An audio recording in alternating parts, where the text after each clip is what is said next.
Please. Nick told me you're the only one who can make this work. This dead brain had inside knowledge of the Institute, Amari. The biggest scientific secret of the Commonwealth. You need this, and so do we. Fine. I'll take a look. But no guarantees. Do you have it with you?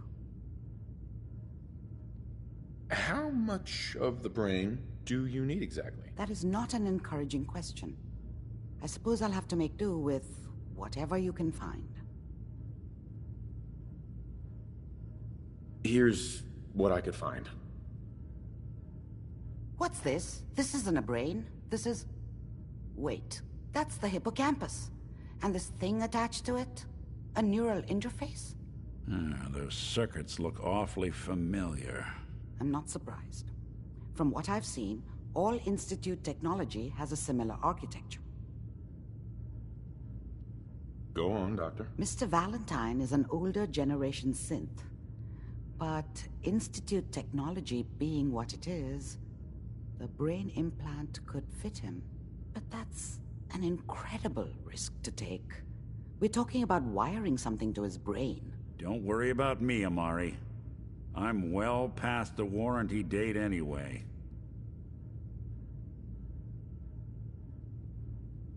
I appreciate this, Nick. You can thank me when we've found your son. All right, let's do this. Whenever you're ready, Mr. Valentine. Just sit down. If I start cackling like an old grizzled mercenary, pull me out, okay? Let's see here. I need you to keep talking to me, Mr. Valentine. Any slight change in your cognitive functions could be dire. Are you feeling any different? There's a lot of flashes. Static. I can't make sense of any of it, Doc. That's what I was afraid of. The mnemonic impressions are encoded. It appears the Institute has one last failsafe. There's a lock on the memories in the implant. How do you lock memories? The implant is encoding all the mnemonic activity in the hippocampus. Think of it like computer encryption, and we don't have the password. Let's see. A single mind wouldn't be able to crack it. But what if we use two? We load both you and Mr. Valentine into the memory loungers. Run your cognitive functions in parallel. He'll act as a host, while your consciousness drives through whatever memories we can find. All right. Let's get started. Just sit down over there, and keep your fingers crossed. See you on the other side.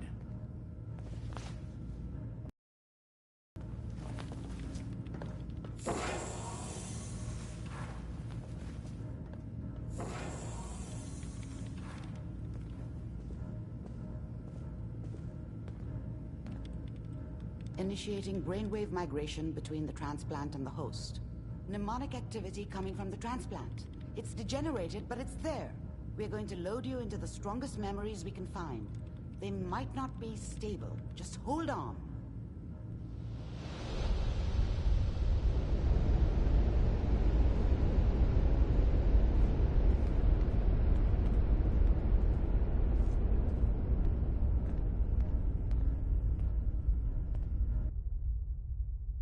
Can you hear me?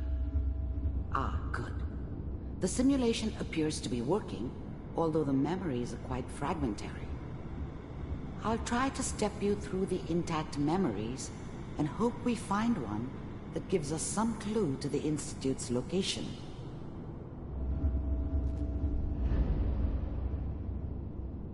There. This is the earliest intact memory I can find.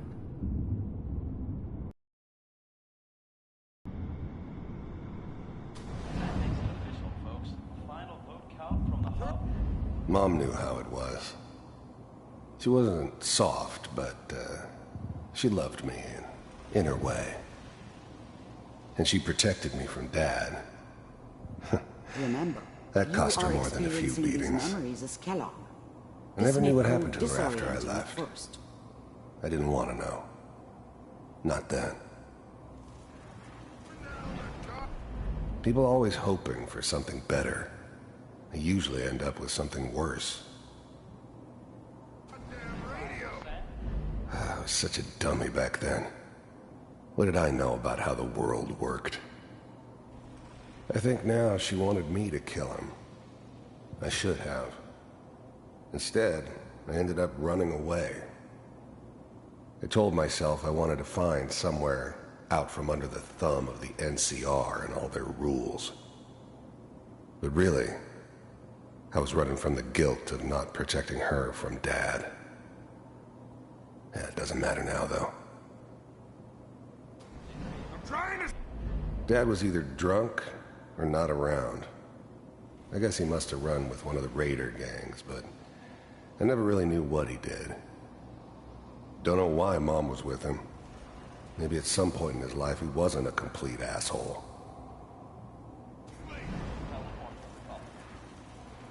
All 5 states have now signed on, which means that as of this moment, we are all citizens of the new California Republic. I'm sure that's going to take some getting used to for a lot of people. What a joke. Waiting for this day for a What's it mean, Mom? Nothing, Connie. People like to talk and hope someone else is going to keep them safe. Teacher at school said the NCR would bring back the good old days. Like before the big war. Don't you listen to that twaddle. I'm going to stop singing you if that's what they're teaching you. I'm going out. Where the fuck did you put my boots? Listen to me, Connie. You take this. You're old enough. You're the man of the family now. It's your job to protect us. Your father's useless, but you won't turn out like him. You're a good boy. And all that on the radio, all useless talk. The only thing that will protect you in this world is that gun in your hands. You need to learn to use it if you're going to survive. I will, Mom. I promise. I won't let you down. You've always been my good boy. This doesn't seem to be what we're looking for. There appears to be very close to you in temporal sequence. There. Try that one.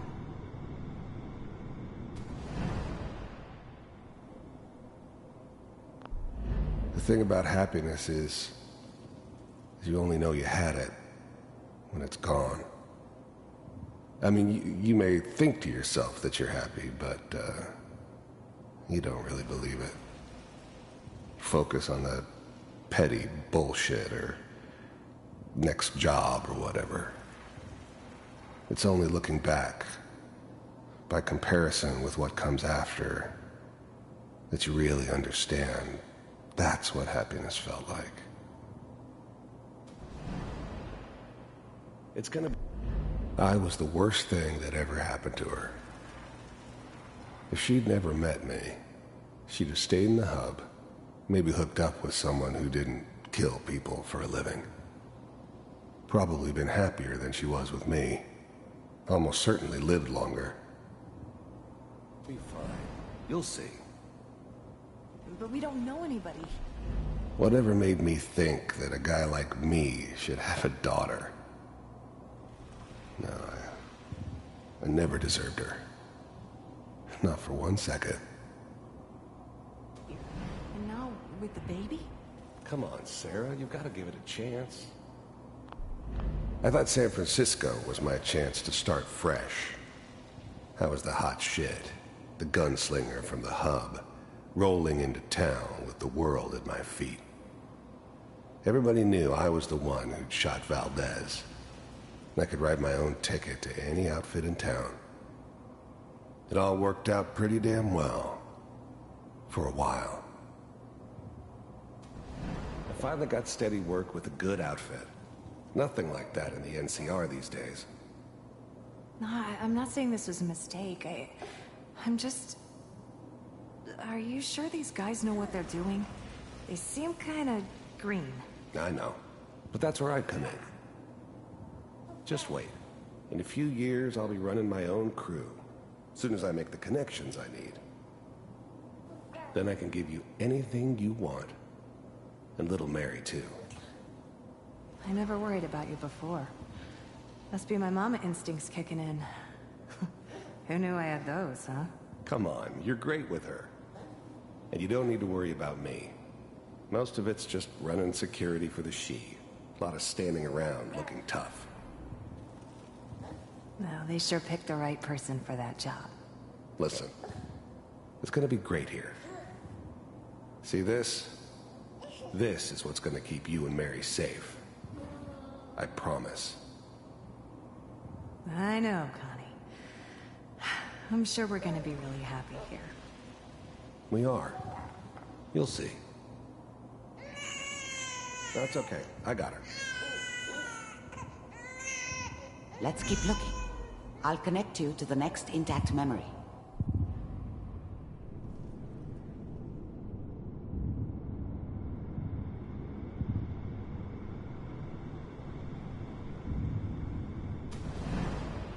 How did you think this was gonna end, Kellogg? You thought you could just fuck with us, and we wouldn't fuck with you? Just so you know, they died like dogs. And you weren't there to help them.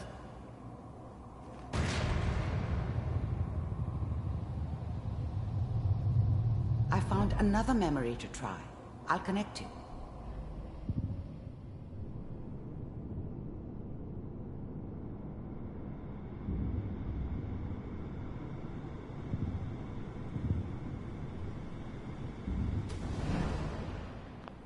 Mind if we sit?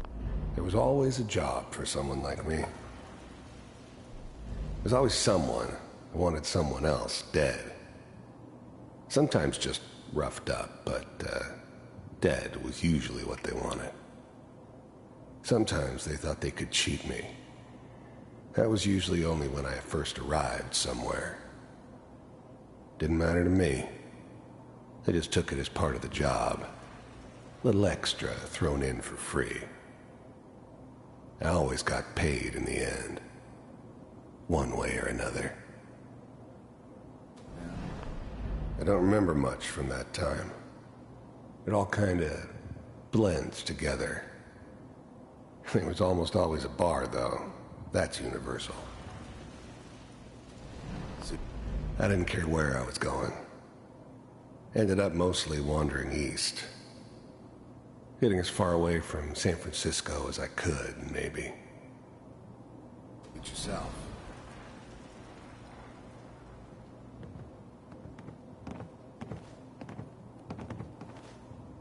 So, I hear you'll take care of people's problems. Is that right? If you pay me. Oh, we'll pay you. And, you'll do this all by yourself? That's right. We pay you when the job's done. Is that okay? That's the way you want to do it? So who do you want dead? Well, it's like this. There's his family. Lives down the creek a ways. Well, we seem to be getting closer. Try this next one.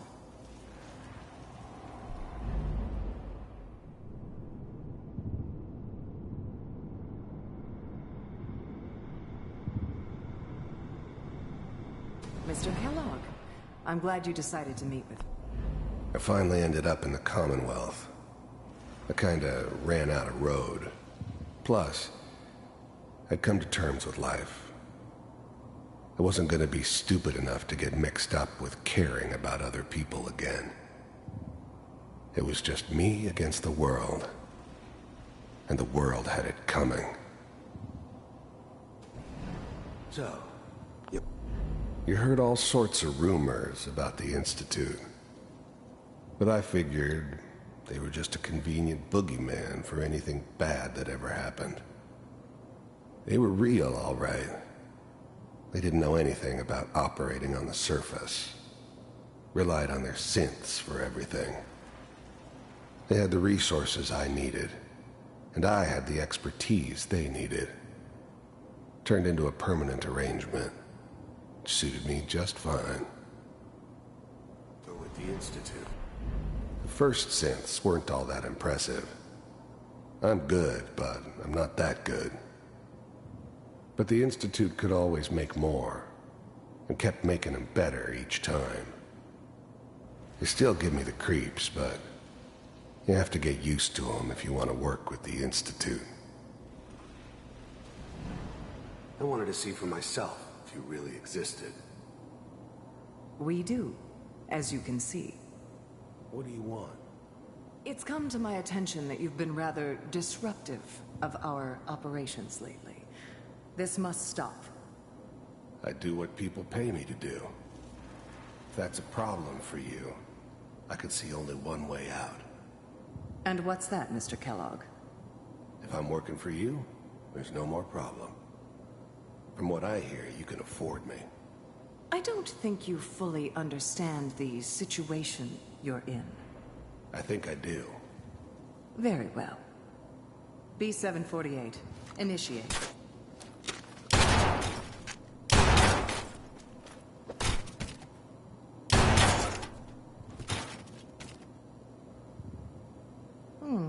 Impressive. We may have something to talk about after all. Getting warmer. One of these has got to tell us something.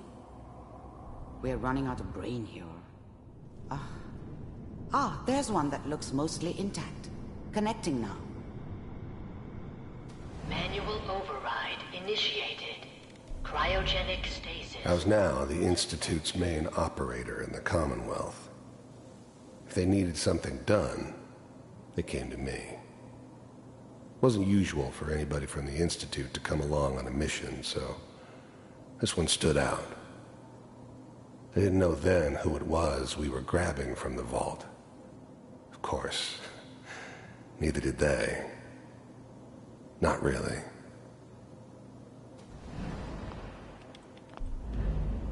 The eggheads never liked taking orders from a dirty, contaminated degenerate like me.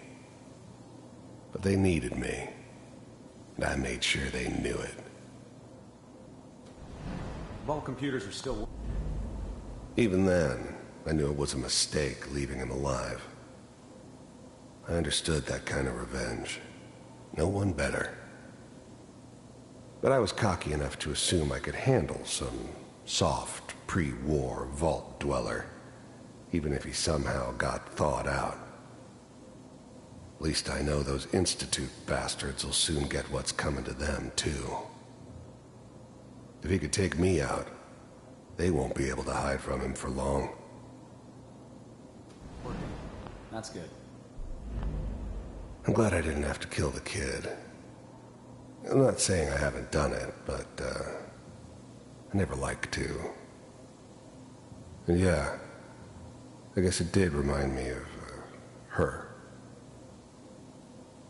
Yeah, I'm a cold-hearted bastard for sure, but, still human. Better this way, though. Better than taking her kid and leaving her alive. Checking through the logs. I never knew why we didn't just refreeze the rest of them. But we had our orders. I guess the old man didn't want so many loose ends. Too bad he left alive the one person he shouldn't have. Hopefully it's all... Just find it. Pod C6, down the hall near the end.